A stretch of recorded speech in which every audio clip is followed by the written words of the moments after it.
Hello guys, gals, and my pals, and welcome back. Now, we just left off from where Amanda revealed all the shit that was going on with her in school, and it just, like, hit way too close to home for us, so we just need to take a little breather and just be like, fucking teenagers. Right. But, okay, but now we're going to focus back on the dating, and, like, after we've had a little breather, we dated Joseph last time. We thought we were going to get into Matt as well, but, like, Joseph will just have to be so long, so now it's going to go on to Matt and see how he's chilling. Mm-hmm. What's he up to? I actually kind of like that, we're actually seeing that our, kind of initial responses to certain dads, we've got some that like the way we act and some that don't. Yeah. I think it's kind of really showing, as much as I like Joseph, he's just not keen on us. He's not, we're not doing everything that... Yeah, we're not, I don't think our dad is the most, pure of people. No. But we're not the most pure people and we're either. not the most pure of people either. But, yeah. Anyway, we still got a B. That wasn't that bad. So, yeah, let's move on to bigger and better dads. Alright, let's go. With bigger. Yeah, Let's bigger. go. Let's go with Matt. Let's do this. Second date. I eat a lot of broccoli. No, you can't make me.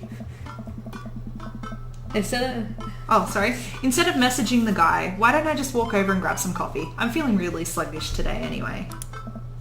Amanda sticks her head out of her room. Father! Want to go to the coffee spoon? Oh, so you get called cool once and now you're the cool dad who hangs out at coffee shops and listens to neo jazz and stuff. Amanda. Are you going to bring your laptop and your leather-bound journal so you can work with your poetry anthology? Look, honey, do you want me to buy you some coffee or not? Let me grab my laptop and my leather-bound journal. I love her.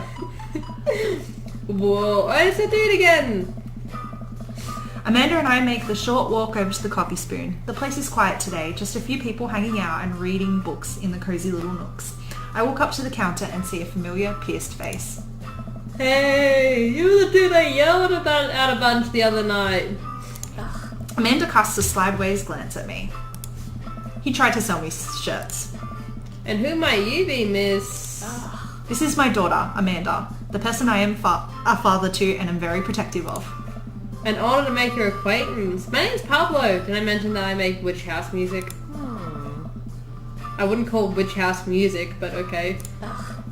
A piercing blow to my ego, though not one that will dissuade my need to impress you.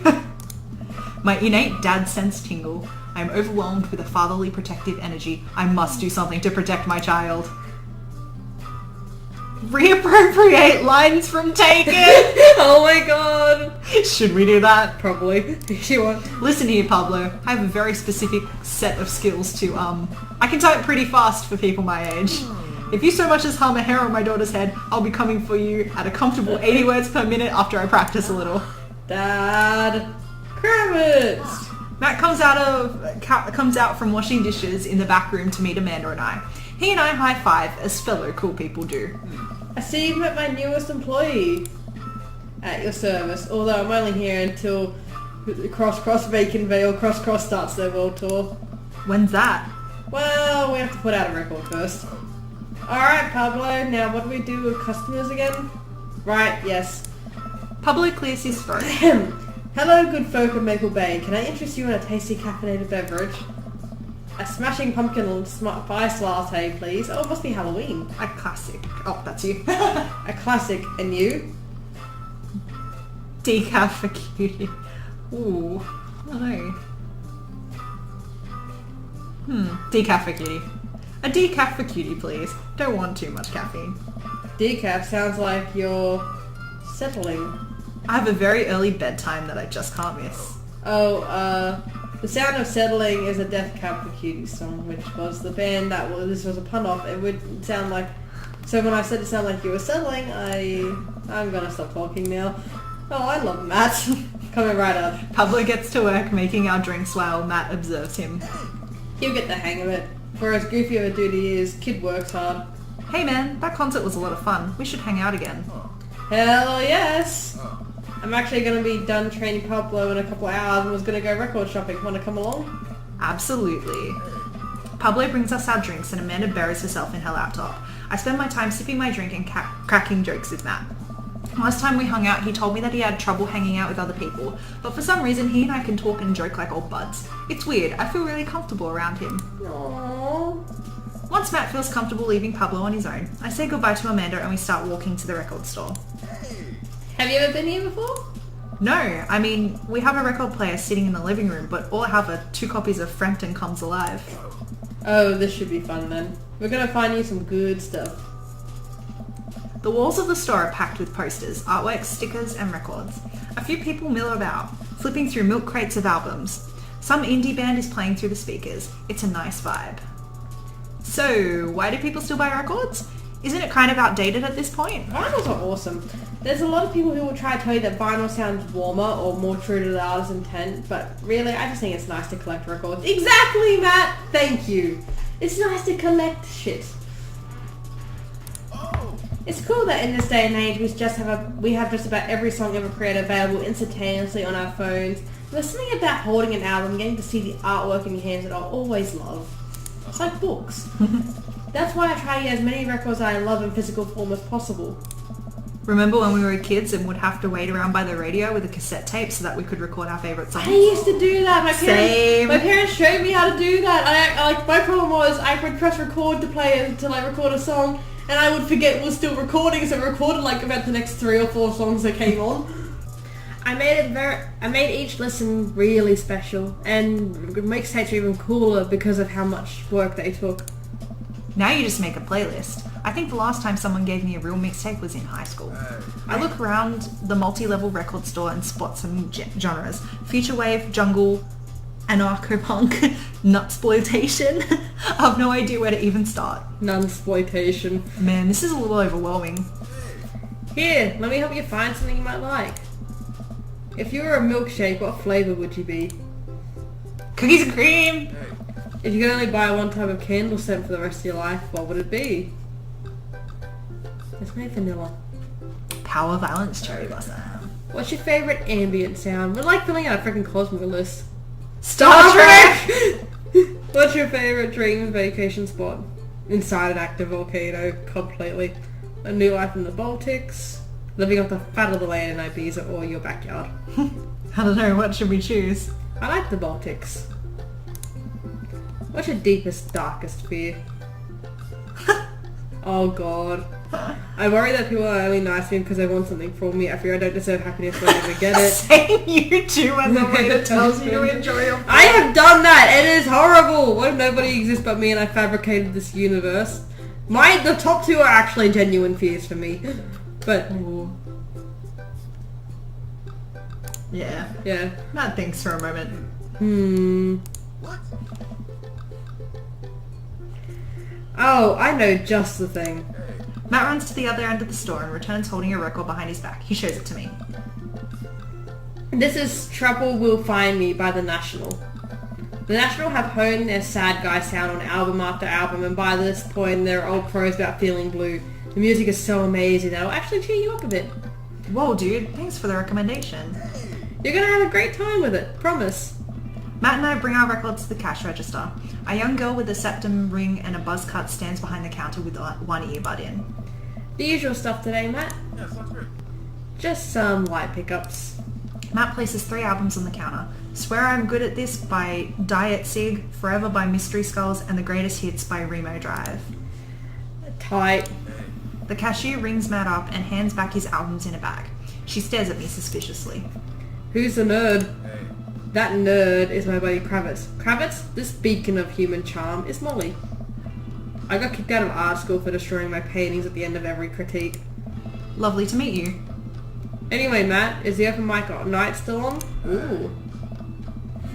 You know it. Are the Third Ways going to do a special acoustic performance? I might see if I can get a few of the girls together. There's an open mic night going on? Uh-oh. Yeah, dude, we do it every month at the Coffee Spoon. Some amazing talent always comes through. Got a flyer for it right here. Oh. You and Amanda should come by that night. Matt blushes. I mean, if you're not doing anything. Will Vacant Veil be playing? Hey. If only. I finish paying for my record and we head out of the store. Man, what a trip down memory lane. Haven't been in a record shop like that since Vans had shag carpeting. Now that you mention it, isn't it strange to think of all those weird little musical memories? How do you mean? Well, I think music is a very time and place sort of thing. A song is important to me, not only that I think it sounds good, but where I was and what I was doing when I listened to it, I do that all the fucking time. There's music that reminds me of exes, or struggling through school, or being so poor that I didn't know where my next meal was coming from. All that stuff. And listening to those songs reminds me of those moments of my life. Yeah, now that I think about it, even the pop concert Amanda made me take her to is special to me. I mean, I'm not really a fan of the band, but hearing their songs on the radio reminds me of how young and excited Amanda was. And then that even reminds me of a younger me going to see my favourite bands in concert with all my friends. We would always go to my friend Cynthia Chapman's house beforehand and smoke pot in her basement like we were so slick. Her parents definitely knew what we were doing. Wait, when was the last time you smoked pot? Matt stops and thinks for a moment. It's been decades. Dude, me too. Where'd you even get pot now? Is that even what the kids call it these days? I don't know. But I bet I could find out. Do you want to get high and listen to the new records? Say no. No! Yeah, why not? Matt pulls out his phone and starts texting. After a few minutes, he looks up and smiles at me. Ah, Molly's got a hookup. Says to meet in an alley near the coffee shop. Hopefully we don't get beat up. Okay, if it turns out it's the feds, you make a break for it and I'll take the heat. Just promise me that you'll raise Amanda like she was your own. You realise that weed has been legalised in this state, right? I definitely knew that. But we live in dangerous times. Who knows what lurks in the seedy underbelly of Maple Bay. We could find ourselves at the wrong end of a deal gone bad. Just look out for Amanda. I swear. Oh, here's our guy. Coming around the corner of one of those nasty grease dumpsters, shrouded in darkness, is a lean figure dressed in all black. Excuse me, Mr. Drugman. Surprised? The person Lucian! always jumps out of their skin! It's Lucian, Damien's son. Lucian, what the fuck? Who sent you? What? We're cool, man. We're cool. Says who? For all I know, you can be with the feds. Actually, please. Prove you're cool. What? I need to know that you're down or I bolt. Sight mutually assured destruction. Yeah, probably. Showing you're not wearing a wire. I'm pretty mutually assured destruction works too. Look, man, we're trying to buy drugs from you and we know you sell drugs. You have dirt on us, we have dirt on you. We're in this together now. Look, it's fine. I get it. Buzzcop Molly says you were coming. Right. Now that formalities are out of the way, let's make a deal. Alright, how much do you want? One. One what? Yeah. Yeah. He means weed, Lucian. Yeah, but how much?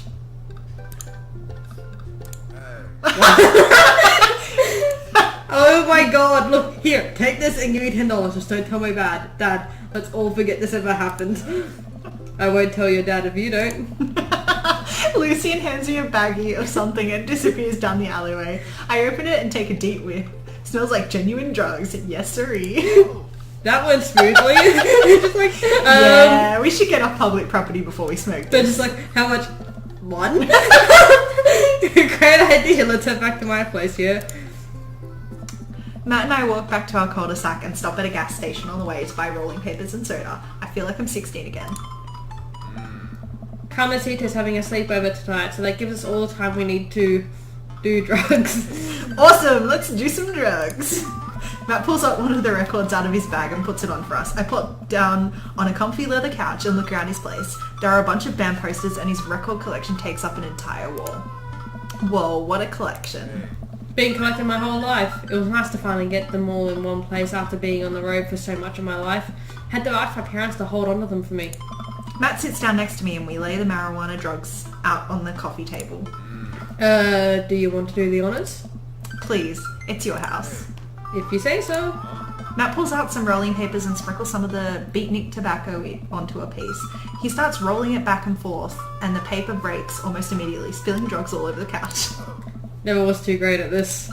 Matt tries again and is able to successfully roll a nice looking weed cigarette. He hands me a lighter and the Blood? I think, and I take it. Well, let's... Rip that golf fairway. What the smoke some of that gateway drug? I don't know if that's what people call it. I light the joint and inhale deeply. This is not what I remembered. It's been a while though. Maybe pot drugs have just got more potent since the last time I smoked. I pass the joint to Matt and cough a little bit. Should it sting this much or am I just a baby? Matt takes a hit and his eyes go wide. That's not weed. Oh god. Did we develop a taste for meth? No, it's... Matt takes another hit and winces. Yeah, this is oregano. Called it! I sniff the air. Yeah, that would definitely explain why it smells like a pizza place in here. That little punk ripped us off. Oh well, we can still relax and enjoy the music sober. You know what? You're right. We sit and listen through the Diet Sig album that Matt bought, which is catchy as hell. I look around the room again and see photos of Carmencita growing up. I spot a young woman with a huge smile in one of the pictures with the two. Who's that? Oh, that's Rosa. She was Carmencita's mother. She died when Carmencita was young. I'm so sorry to hear that. Amanda lost Alex at a young age too. I can understand how hard that must have been. I look around again, spotting a framed gig poster hanging on the wall. On it, there's an illustration of Matt and Rosa surrounded by flowers. The cursive lettering reads, "Stillness, the Dancing." Looks like they played the Soundgarden over a decade ago. Were you two in a band together? Yeah, that was the reason I was touring so much when I was younger. We travelled the whole country in this rinky-dinky little van. It was hard to start, but once we started gaining notoriety and seeing how much our songs meant to kids, it was just incredible. Wow, that seems like a life some people only dream of. It was, and it was difficult at the same time. I couldn't have done it without someone by my side. Rose and I knew that we couldn't do it forever. The long hours on the road, missing your family, sleeping in the van, all that stuff. So once she became pregnant with Carmencita, we put down our roots in our favourite town to play in, right here. Since she was a kid, Rose had always had dreams of her own little quiet coffee shop. She died before it opened. Oh, I'm so sorry. Don't be. I'm not really sure what to say. I couldn't possibly count the number of times I told people the same thing after Alex died. Matt gets up to flip the record. Next to the turntable, I notice a dusty piano. Do you play? I'm out of practice. I used to jam it on the keys back in the day. Oh yeah? I fronted the hottest 7-piece ska band that Eagle Rock Bay High School had to offer. No way, you had a scar phase. Phase? Ska never dies. Except for the Scumminist Manifesto who broke up after the senior talent show to pursue solo careers. Dude, that's so rad. Matt pulls out the piano bench. Give me some of that two-tone love. Oh man, let's see if I still got it. I sit down at the piano. Anyway, he's wonderful. Yeah. Hey, I think I'm doing it. I'm playing ska. Wait, that was just smoke on the water. Matt, I've forgotten how to play.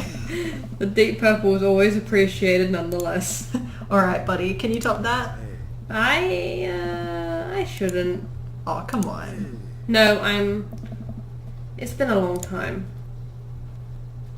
Should I drop it? Probably. I don't know. I feel... He seems very apprehensive. Yeah, you don't want to pressure him. Okay, buddy. Sorry to put pressure on you. I mean, it's not a problem. It was good to watch you get back in touch with the music that flows through you. I learnt to play that song when I was 15. Matt and I sit and listen to more records until it gets late and I decide I need to go to bed. Matt walks me to my door. Let's never tell anyone about the oregano, okay? Deal. Wait, can I tell my doctor? I don't know anything about the health effects of smoking oregano and... I think we'll be fine. Night, dude. I smile. Night. Oh, that was nice. I walk inside and the house is dark, save for the sliver of light coming from beneath Amanda's door. I knock lightly on the door and enter Amanda's room. She's sitting at her desk with the camera, editing photos. Hey, Amanda. Amanda swivels around in her chair to face me and slumps down. What smells like a pizza parlor in here? What? Nothing. So, what's up? Dad, I'm hungry. Wait, no. Hi, hungry. No! I'm Dad. No! With the glasses on the floor. I promised myself I'd never let it come to this. Sorry, kiddo. You set it up, I spike it down. You're a monster. Want some spaghetti? Yes, please. Amanda and I boil pasta and heat up sauce in a pan. Well, I boil pasta and heat up sauce while Amanda watches. Despite my best efforts, I'm not able to set it on fire. How was record collecting? It was great. Did you know that Matt used to play in a band? No way. Was he good? I don't know if the band was good, but he played some piano for me tonight and it was amazing. He played piano for you? Dude. Yeah, I brought it up that he should play at the open mic night that's happening in his coffee shop, but he got kind of weird about it. Hey, I saw a flyer for that. You should go. It's not too late to start a father-daughter punk band that play a couple of tunes there. Yeah, let me break out my glockenspiel. I think I only know hot cross buns, but we can work off the chord progression. Amanda and I have a nice dinner before she goes back to her room to do photography stuff. I end up watching True Life, I'm a House Hunter. Oh god. They're staging an intervention for the house hunter, who is crying uncontrollably over the colour of the walls. They know they can paint the walls of the colour any colour they want, right? Yeah. Matt's song is stuck in my head all night. Aww. So maybe we should have bullied him into Yeah, it. maybe. He's hoping we at least got an A. Oh, B. B? What? I didn't think we did too bad on that one. I think we probably should have bullied him into it. Okay, so next time we're on to this, we shall go on to another dad. We shall see who we feel like. I'm thinking kind of Robert. See if we can Muster him into a date. bully him out of his shell. Alright, so until next time, guys, gals, and Bino Pals, peace out.